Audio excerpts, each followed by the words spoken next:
O Exorcista é um dos maiores filmes de terror de todos os tempos, e além dos sustos que deixaram muita gente sem dormir, o filme também esconde segredos. Coisas que você talvez nunca imaginou ou percebeu quando assistiu o filme. E hoje eu vou revelar para você 12 detalhes que você não percebeu em O Exorcista. Mas antes disso, deixa aquele like, também se inscreva e ative o sininho, que assim você fica por dentro dos lançamentos do canal. E não se esqueça de me seguir nas redes sociais que vão estar aí na descrição. Recado dado, vamos pro vídeo. O Exorcista é um filme de 1973 que foi dirigido por William Friedkin com o roteiro de William Peter Blatty. O longa foi baseado no livro também escrito pelo Blatty, que por sua vez baseou sua história no real caso de um garoto chamado Roland Doe, por vezes também chamado de Rob Mayhem, e ambos são pseudônimos. O que aconteceu foi que, durante a década de 40, esse garoto, que na época tinha 14 anos, supostamente teria sido possuído por uma força demoníaca. Os estranhos eventos teriam começado após a morte de uma tia de Roland. Tia essa que o menino era muito apegado e que, ainda em vida, era bastante ligada ao espiritismo e teria introduzido Roland ao tabuleiro Ouija. Só em 1971, o Blatty publica seu livro baseado nesses acontecimentos, e quando você vê os relatos a respeito do que teria acontecido a Roland Doe, fica bastante claro as representações disso no filme. Tem um lance do tabuleiro Ouija, alguns relatos diziam que a cama de Roland ficava chacoalhando, e uma das testemunhas de um dos exorcismos disse que no corpo do garoto apareceram algumas palavras como Hell e Evil, ou seja, inferno e mal. Agora, falando especificamente do filme, o primeiro detalhe que vale a pena ressaltar é quanto à icônica cena do vômito da sopa de ervilha. Uma coisa que se costuma dizer no cinema é que a melhor forma de se atuar é não atuar em absoluto, ou seja, é ser espontâneo e real, viver aquilo que está sendo executado em cena. E nesse caso, a máxima se aplica, pois essa cena foi feita em apenas um take e ela foi um acidente, pois originalmente era para aquele vômito acertar o peito do padre Carras, mas na hora da rodagem da cena, o líquido voou certeiro na cara do ator, então aquela feição de espanto e nojo é absolutamente genuína. Segundo detalhe é, tinha um serial killer no set de O Exorcista? Vamos entender isso. Em 1977, Edson Verrell, um repórter da revista Variety, foi encontrado morto em sua casa. Como nada de valor foi levado de sua residência, a polícia descartou roubo. E logo eles conectaram esse crime a mais 6 outros assassinatos de homossexuais que ocorreram pela região.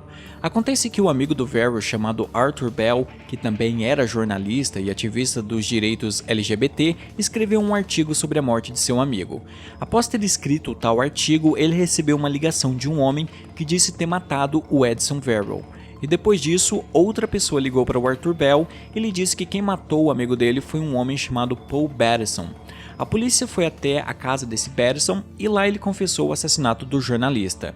Mas afinal de contas, o que isso tem a ver com o Exorcista? Acontece que esse Paul Batterson era um técnico em radiologia e ele aparece em uma cena do filme, aquela cena em que a Regan vai até o hospital fazer alguns exames. Vemos aí na tela o Paul fazendo figuração. O caso foi bem explorado pela mídia e claro que a ligação com o Exorcista não foi ignorada, mas acabou que a mídia atribuiu ao Paul Batterson o assassinato de 7 pessoas, sendo que ele disse que a única pessoa que ele matou foi o Edson Verrell, que ele conheceu num bar e depois os dois foram juntos para a casa do jornalista. E assim, nenhuma ligação entre o Paul e a morte dos outros 6 homossexuais na região foi estabelecida, ou seja, não havia provas que o ligava a esses crimes. Sabe-se sim que ele cometeu um crime contra o jornalista, mas todos os outros assassinatos que tentaram imputar nele parece ter sido uma fabricação da mídia para deixar a coisa mais sensacionalista. A terceira curiosidade é bem interessante porque ela diz respeito à voz do demônio. Linda Blair entrega uma excelente performance no filme, tanto como uma garotinha inocente e adorável, como também como o capiroto. E sem dúvida, o que faz esse filme tão icônico é a entrega da jovem atriz, mas ela também teve ajuda, porque a voz da Regan possuída foi feita por uma atriz chamada Mercedes McCambridge. Ela já era conhecida antes desse papel, inclusive ela já havia ganhado um Oscar em 1950 por sua performance como atriz coadjuvante no filme All the King's Men. E o interessante é que para fazer a voz do demônio Pazuzu, ela teve que se preparar, mas o modo como ela fez isso foi meio bizarro. Mercedes McCambridge comia ovos crus, bebia whisky e fumava cigarros para deixar a voz com aquele aspecto grave, ríspido, etc. Funcionou muito bem para entregar a performance assustadora no filme, mas não deve ter sido uma boa receita para as cordas vocais dela, né? E outra coisa curiosa é que a princípio a Mercedes disse que não queria créditos no filme pela atuação dela como voz do Pazuzu. Isso, claro, segundo o diretor William Friedkin. Mas na estreia do filme ela reclamou de não ter sido creditada e daí começou uma disputa contra o diretor e a Warner Bros. Inclusive a guilda dos atores entrou nessa disputa até que por fim a senhora McCambridge fosse devidamente creditada no longa. 4. Em O Exorcista vemos algumas vezes uma face demoníaca aparecendo na tela. Acontece que esse rosto era um teste de maquiagem, e deveria ser a maquiagem final da Regan possuída. Eles descartaram no final essa maquiagem, pela versão final que vemos no filme, mas ainda assim, os realizadores acharam essa versão inicial tão assustadora que decidiram adicioná-la em alguns momentos pontuais do filme. E é justamente por isso que vez ou outra vemos essa cara branca demoníaca surgindo no filme. Em quinto lugar temos a escultura de argila. No filme tem uma pergunta que nunca nos é respondida 100%, embora sejamos inclinados a uma conclusão sinistra, que é quanto à morte do Burke Dennings. Burke Dennings era o diretor do filme que a mãe da Regan, a senhora McNeil, estava atuando. E em uma noite que a mãe da Regan sai, Burke fica sozinho com a menina. E acontece que nesse meio tempo sozinhos, algo acontece que faz Burke cair pela janela e rolar escadarias abaixo na rua de trás da casa, o que o leva à morte. O tenente Kinderman, que estava investigando o caso, diz que Burke foi encontrado com sua cabeça totalmente virada para trás. E embora pudesse ser possível que isso tenha acontecido na queda, a chance era de 1 em 1 milhão. Isso leva o tenente a desconfiar de que Burke tenha sido morto antes da queda, e alguém com uma força descomunal teria girado sua cabeça naquela posição impossível.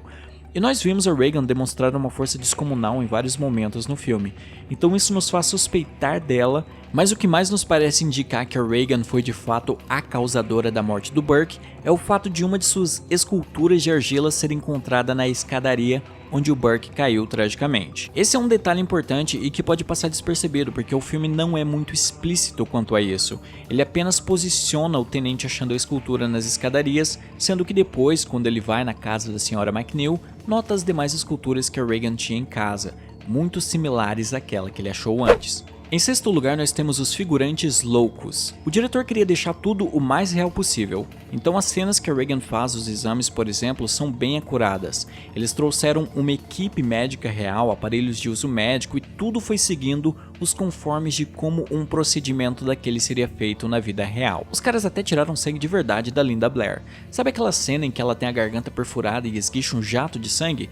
Não é feito aquilo. Eles realmente perfuraram a garganta da atriz. Tudo seguro, claro, é um procedimento médico afinal de contas, mas é um pouco hardcore, né? Inclusive, um fato curioso de se apontar é que muitas pessoas achavam a cena da Regan sendo examinada bastante perturbadora, o que é um pouco engraçado considerando que não há nenhum elemento sobrenatural envolvido. Mas o que eu quero ressaltar aqui mesmo é quando o padre Carras vai visitar sua mãe naquela instituição onde ela foi mantida.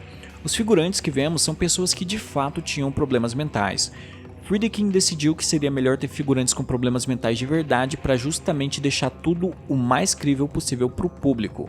Eles usaram inclusive câmeras escondidas para filmar as pessoas mentalmente insanas agindo como elas agem naturalmente, que é um pouco irônico, né? Então sim, aqueles figurantes eram pessoas que de fato tinham problemas mentais. Em sétimo lugar temos a cena da escada. Uma das cenas mais memoráveis de O Exorcista é aquela em que a Regan desce pelas escadas meio que como uma aranha. Mas você sabia que essa cena não estava originalmente no filme?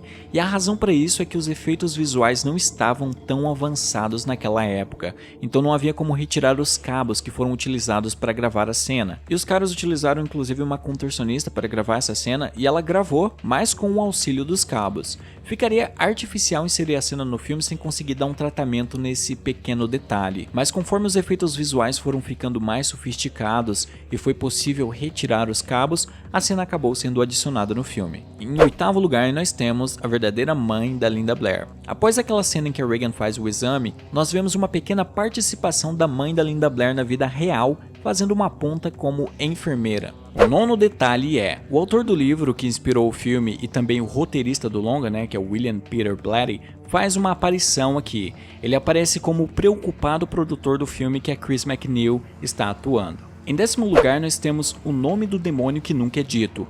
Por incrível que pareça, o nome do demônio Pazuzu em momento nenhum é dito no primeiro filme. Só tomamos conhecimento desse nome em Exorcista 2, o Herege, que aliás é um péssimo filme. Em 11º lugar, o personagem que dá nome ao filme. É louco pensar que o personagem que dá nome ao filme é o que menos aparece dentro do núcleo de personagens principais. Afinal, pensa comigo, o exorcista é o Padre Merrin, mas ele só aparece um pouquinho no começo do longa e depois rapidamente no final. O 12º detalhe é, o ator é mais jovem do que aparenta.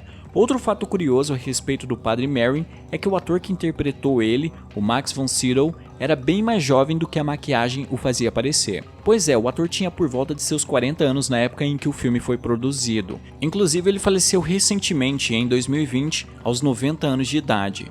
E bom galera, esses foram os detalhes e curiosidades que talvez vocês não soubessem sobre o Exorcista. Diga aí nos comentários algum detalhe que ficou de fora, ou também comente o que eu falei aqui que você achou mais curioso. E bom, por esse vídeo é isso, a gente se vê no próximo e tchau!